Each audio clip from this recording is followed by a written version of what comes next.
I have never been one who jumped on the bandwagon of send in the troops. I have always been reticent. Not objection. I don't object to it, but I'm like, let's be careful, okay? Because of the slippery slope towards a police state. I don't think that the current administration would go down that road, but I could definitely see it being used, these actions being taken by the Trump administration, being used as a precedent, as an example by a future authoritarian government that says, oh, well, we need to send in the troops to make sure that boys are allowed in girls' locker rooms, or whatever it is that whatever their pet policy of the day is at that point. Yes, I've been concerned, but again, I haven't been objecting to it. It's just let's be careful. Let's well, you know what? I'm done being careful. There are cities out there, especially cities like Chicago, where sending in the troops makes sense, and it's not just the crimes; it's the nature of the crimes that's really starting to chap my khakis. Let's play that report from Fox News. And Julie, criticizing violent crime in Chicago, the president has a lot to work with. Most recently, 3 Venezuelan youths, I say youths, but one of them will be charged as an adult, are accused of randomly selecting a homeless man, robbing him, and really killing him in cold blood. It was Sunday morning when it happened. According to court documents, the 3 Venezuelans happened upon the 49-year-old sleeping in the street. They stole a skeleton mask, a knick-knack the man kept with him, and when he got up, one of them beat the man with a rod. The other, identified as Rucker Rodriguez Vasquez, allegedly stabbed him in the back and killed him. The documents say they were found with the stolen mask as well as the murder weapon.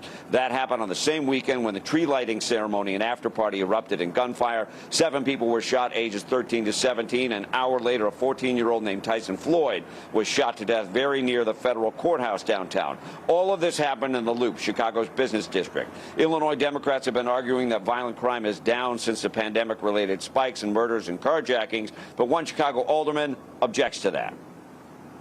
This is a moment in time when we're focused on street violence and we're focused on some of the random acts that have resulted in these horrific deaths and injuries. We need to seek solutions for that. The answer to that is not to simply say, oh, crime is down, so let's just forget about this. That is absolutely unacceptable. Possibly the most shocking incident is the woman who was set on fire while riding the L train, also in Chicago's Loop. Eileen O'Neill-Burke, the Cook County State's attorney, posted today that this is a tragedy that never should have happened. She's referencing the fact that the alleged attacker, Lawrence Reed, had a 3-decade history, as you mentioned, with 72 arrests, a past with alleged arson attacks and attacks on women. Still, despite the objection of prosecutors, he was allowed out on electronic monitoring. Court records show he repeatedly ignored the curfew on his electronic monitoring or home confinement and was still walking free when the woman was set on fire on the train. Just blood boiling. It's these random crimes. That's the scariest part of it all. You know, before you could say, okay, so most of the crime in Chicago is going to be gang related, so just avoid gang areas, right? I mean, your chances of getting murdered or having gasoline poured on you and being lit on fire, they were greatly reduced by just not being in the areas where the gangs were operating. Well, guess what? Random crimes like what we're hearing about, what we're talking about every single week, it seems, you can't avoid it. They just find you. Okay? They just find you. They're no longer relegated to gang-infested areas. And this is why I am becoming more open to the idea of sending in federal law enforcement, sending in troops. Is it a slippery slope? Yes. Is it a slope that we need to tread for now? Absolutely. I can't see an alternative here. Before I said, you know what, let's wait. Let's let the people of Chicago demand it. Well, guess what? They're demanding it. And people like J.B. Pritzker, who's running for the White House in 2028. People like Brandon Johnson, who's trying to somehow, I don't think he's going to be able to accomplish this, but he's going to somehow go down as or he's trying to prevent himself from going down as the worst mayor in Chicago's history, which it's funny because we've had like a series of worst mayors in Chicago's history. They just keep doubling down. It gets worse and worse and worse and worse. I thought Lori Lightfoot nobody could ever beat her. And now she makes Brandon Johnson. I mean, it's infuriating. It's making me stutter, not because I don't have a grasp of what's happening intellectually, but emotionally, I don't get it. I don't understand how this is a thing. And I guess in a way I do understand. I shouldn't say I don't understand. I do understand it. Folks, this is spiritual. There are demons affecting these people, and more people every day, it seems. You can look, the stats say that crime is down. Well, the people say that crime is still there, and it's getting worse. It's becoming more random. And gang crime, hey, it made sense. I obviously disagree with it.